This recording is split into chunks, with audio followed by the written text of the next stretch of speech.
आज का टॉपिक है हमारा अणुसंख्य गुणधर्म यानी कॉलिगेटिव प्रॉपर्टी। लेकिन इसको पढ़ने से पहले आपको कुछ डिफिनीशन याद होनी चाहिए। आपको पता होना चाहिए कि आखिर इसमें किस किस शब्द का यूज़ होता है। जैसे कि आपने विलयन पढ़ा था तो आप विलयन को परिभाषित कर सकते हैं। आप इसमें क्वथनांक पढ़ेंगे, हिमांक पढ़ेंगे, पराशर दाब पढ़ेंगे और वाष्पदाब में सापेक्ष अवनमन। ये चारों आपके अणुसंख्य गुणधर्म यानी कोलिगेटिव प्रॉपर्टी है। सिर्फ ये चार, वाष्पदाब में सापेक्ष अवनमन, क्वथनांक में उन्नयन, हिमांक में अवनमन और पराशर दाब, ये चार। लेकिन इसके पहले आपको कुछ बेसिक चीज़ें पता होनी चाहिए, ठीक है। हम उसको बोल रहे हैं, अगर आपको नोट डाउन करना होगा तो आप नोट कर सकते हैं, कोई हिचक नहीं। हम आपको एकदम डिफिनीशन की तरह ही बताएंगे कि आप उसको नोट डाउन कर सकते हैं अपने नोट्स में। तो एक टॉपिक आपका होता है यहाँ पे विलेयता, कि विलेयता क्या होती है, इसको कहते हैं इंग्लिश में सॉल्युबिलिटी। तो अकॉर्डिंग टू डिफिनीशन हम बात करते हैं कि एक निश्चित ताप पर एक पदार्थ की किसी विलायक में विलेयता उस पदार्थ की वह अधिकतम मात्रा है जो उस ताप पर विलायक की एक निश्चित मात्रा में घुलकर एक संतृप्त विलयन का निर्माण करती है। कहने का मतलब ये है कि जो टेम्परेचर रहेगा, कोई मान लीजिए विलयन में आप विलायक और विलेय से ही मिल के बनता है, लेकिन आप कह सकते हैं कि विलायक की एक निश्चित मात्रा में घुलकर एक संतृप्त विलयन का निर्माण करती है। यहाँ से एक चीज़ और मिला, संतृप्त विलयन क्या होता है। जैसे कि अगर आप किसी दो चीज़ को आप मिला रहे हो, ठीक है, विलायक में आप विलेय को मिला रहे हो, तो उसमें एक अवस्था ऐसी आती है कि आपका विलेय जो होता है वो घुलना बंद हो जाता है। एक ऐसा टेम्परेचर होता है और आपका एक ऐसा ताप होगा कि जिस पे आपका विलेय विलायक में घुलना बंद हो जाएगा। उस पर आपको जो विलयन मिलेगा उसको आप कहेंगे संतृप्त विलयन। लेकिन अगर आप विलेयता की बात करें तो आप कह सकते हैं कि उस ताप पर विलायक की एक निश्चित मात्रा में घुलकर एक संतृप्त विलयन का निर्माण करती है, विलेयता कहते हैं। सीधी सी बात है, इसमें कोई बहुत टिपिकल चीज़ नहीं है कि आपको समझ में नहीं आए, आपके बुक में भी लिखा हुआ है। और इसमें आपको ये पता करना है कि ऐसा कौन कौन सा कारक है जो विलेयता को प्रभावित करता है।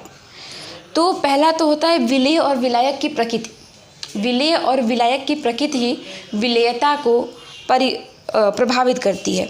जैसे कि अगर आपका कोई पोलर सबस्टेंस है, अगर आपका कोई ध्रुवी पदार्थ है तो वो आपके ध्रुवीय विलायक यानी आपका पोलर सॉल्वेंट में ही विलेय होगा, ठीक है। अगर पोलर आपका विलेय है तो आपको सॉल्वेंट भी चाहिए। ये नहीं है कि आपका नॉन पोलर में मिक्स हो जाएगा।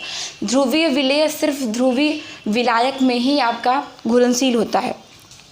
तो ये हुआ कि विलेय और विलायक की प्रकृति, कि अगर नॉन पोलर को आप पोलर में मिक्स करेंगे तो वो नहीं होगा, दूसरा मिक्सचर बन के तैयार हो जाएगा। लेकिन अगर आप चाहते हो कि आपको एक प्रॉपर सोल्यूशन मिले तो आपको पोलर विलेय यानी पोलर पदार्थ को ध्रुवीय पदार्थों को ध्रुवीय विलायकों में ही आप मिलाएंगे। तो इस तरह आप कह सकते हैं कि विलेय और विलायक की प्रकृति भी विलेयता को काफ़ी हद तक प्रभावित करती है। आपका दूसरा पॉइंट होता है ताप।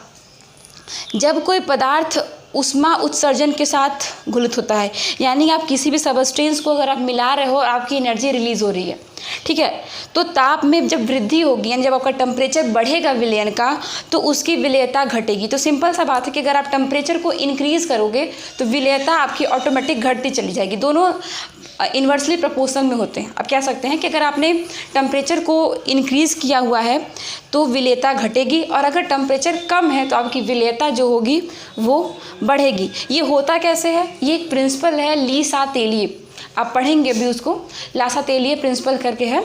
तो इसमें ये पूरा पता चल जाता है कि जब आपका ताप में इंक्रीमेंट होता है यानी ताप में वृद्धि होती है तो आपका साम्य किस दिशा में स्थापित होता है। साम्यावस्था को भी आप समझ सकते हैं कि अग्र अपक्रिया की दर बराबर पश्च अपक्रिया की दर बराबर होगी, ना कि अमाउंट बराबर होगा।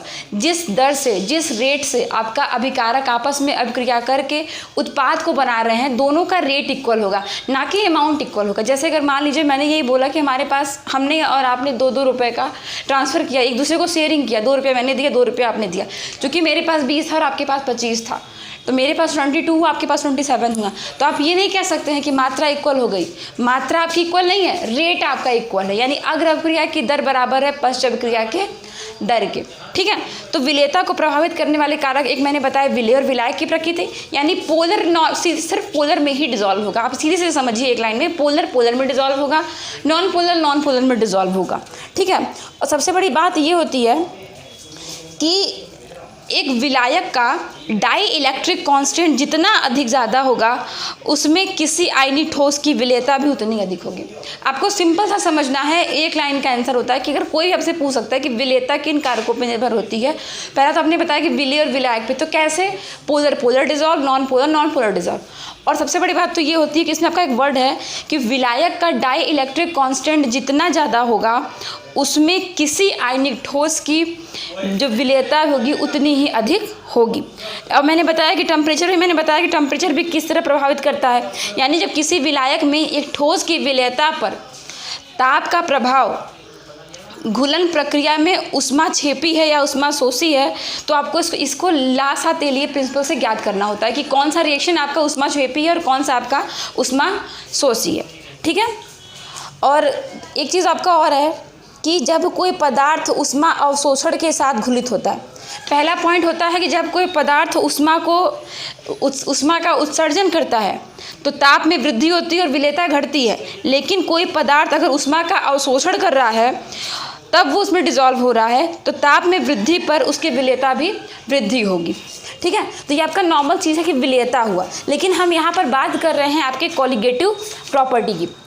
तो आप कह सकते हैं कि जो आपका कॉलिगेटिव प्रॉपर्टी होता है वो विलयन में उपस्थित विलेय और विलायक की कणों की संख्या पर निर्भर करता है, क्योंकि नाम ही है इसका अणु संख्य गुणधर्म, यानी जो भी पार्टिकल है विलयन में उन पे ये निर्भर करता है। तो ये आपके 4 प्रकार के होते हैं, वाष्प दाब में सापेक्ष अवनमन, क्वथनांक में उन्नयन, हिमांक में अवनमन और परासरण दाब।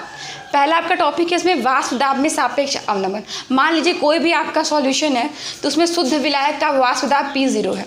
ठीक है। विलयन का वाष्प दाब P है और तब वाष्प दाब में अवनमन मतलब है क्या कमी, पहले था P0 फिर हो गया आपका P0 माइनस P, और वाष्प दाब में सापेक्ष अवनमन होता है P0 minus P upon P। ये इक्वल होता है आपके मोल प्रभाज ऑफ सॉल्यूट, विलेय के मोल प्रभाज के बराबर। तो आपको ये याद रखना होगा कि P0 minus P upon P is equal चाई, इसको हम लोग चाई भी कहते हैं, मोल प्रभाज को शो करते हैं, और ये विलेय का मूल प्रभाज, ये आपको ध्यान रखना है। तो ये आपका है सिर्फ वाष्प दाब में सापेक्ष अवनमन, ये आपको चूंकि खुद से डिराइव करना है, आपको सिर्फ कॉन्सेप्ट समझना है कि आपका कॉलिगेटिव प्रॉपर्टी क्या क्या होती है और किस किस चीज़ पे निर्भर करती है। बाकी की चीज़ें यहाँ पे कोई मायने नहीं रखती हैं, सिर्फ आपको ये देखना है कि हमारा जो भी व्यापर प्रेशर है या तो सॉल्वेंट का या सॉल्यूट का, वो किस पर डिपेंड करता है और उसमें जो अवनमन होगा वो क्या होगा। तो ये था आपका आज का वाष्प दाब में सापेक्ष अवनमन। बाकी का 3 टॉपिक नेक्स्ट क्लास में।